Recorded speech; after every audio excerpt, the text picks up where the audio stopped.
अस्सलामुअलैकुम दोस्तों, जैसे कि हम सबको पता है कि कल भारत के नरेंद्र मोदी ने गुजरात में रैली से खिताब करते हुए पाकिस्तान के नौजवानों को धमकी दी और उन्होंने कहा कि पाकिस्तान के जो नौजवान हैं वो अमन से रहें, रोटी खाएं वरना मेरी गोली तो है आई।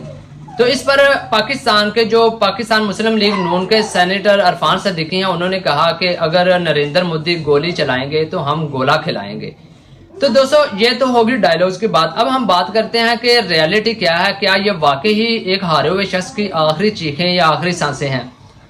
दोस्तों अगर हम 2019 की बात करें, जब इन्होंने पाकिस्तान में सर्जिकल स्ट्राइक किया, भारत ने दावा किया था कि हमने जो दहशतगर्द ठिकाने हैं उनको निशाना बनाया, और पाकिस्तान ने क्या किया, सुबह सुबह इंटरनेशनल मीडिया को बुलाकर दिखा दिया और उन्होंने देखा कि वहां पर कुछ दरख्त गिरे हुए हैं और एक कौवा मरा हुआ है। और इसके जवाब में पाकिस्तान ने इनके 2 जेट त्यारे गिरा दिए, और ना कि सिर्फ जेट त्यारे गिराए, इनका विंग कमांडर जो अभिनंदन था उसे भी जिंदा पकड़ लिया। और पूरी दुनिया ने देखा कि किस तरह से इंडिया को जिल्लत और शिकस्त का सामना करना पड़ा।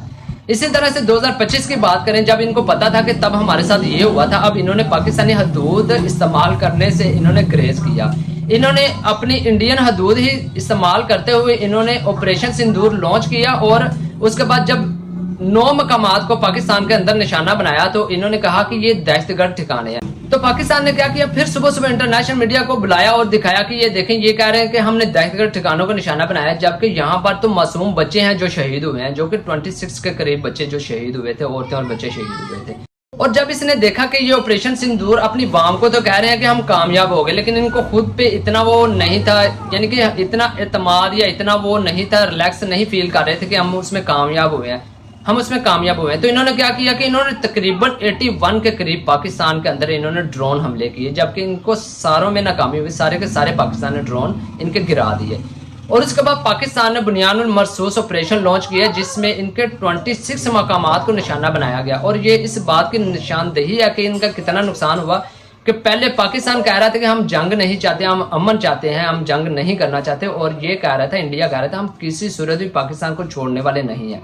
और जब ऑपरेशन बुनियानुल मरसूस लॉन्च होते ही कुछ देर के बाद इन्होंने अमेरिका से कहा, और डोनाल्ड ट्रंप ने साजिश का किरदार अदा करते हुए साथ ही सीज फायर कर दिया। अब इस बात का खुद ही अंदाजा लगा सकते हैं, अगर पाकिस्तान सीज फायर करवाना चाहता तो वो तो पहले ही कह रहा था कि हम अमन चाहते हैं, हम जंग नहीं करना चाहते। तो उसके बाद अगर एकदम से इन्होंने यानी कि ये राजी हो गए, इसका मतलब है कि इनको बहुत ही शदीद नुकसान हुआ, और पूरी दुनिया ने देखा कि इंडिया को किस तरह से जिल्लत और शिकस्त का सामना करना पड़ा। तो दोस्तों अभी आप खुद ही इस बात का फैसला कर लें, ये जो धमकी लगा रहे हैं पाकिस्तान को, इसमें कोई लॉजिक है या कुछ है? ये सिर्फ और सिर्फ इसी बात की तरफ इशारा है कि एक बंदा जब हारा हुआ होता है उससे और कुछ भी समझ नहीं आता, सिर्फ और सिर्फ गालियां निकालकर, धमकियां लगाकर अपने आप को खुद को तसल्ली देता है। ये सिर्फ वही धमकियां हैं, और अगर इसमें वाकई कोई बात है, जैसे हमने विंग कमांडर अभिनंदन को चाय पिलाई थी, इंशाल्लाह आपको भी पिलाएंगे। आज के लिए बस इतना ही दोस्तों, अपना ख्याल रखिए, अल्लाह हाफिज।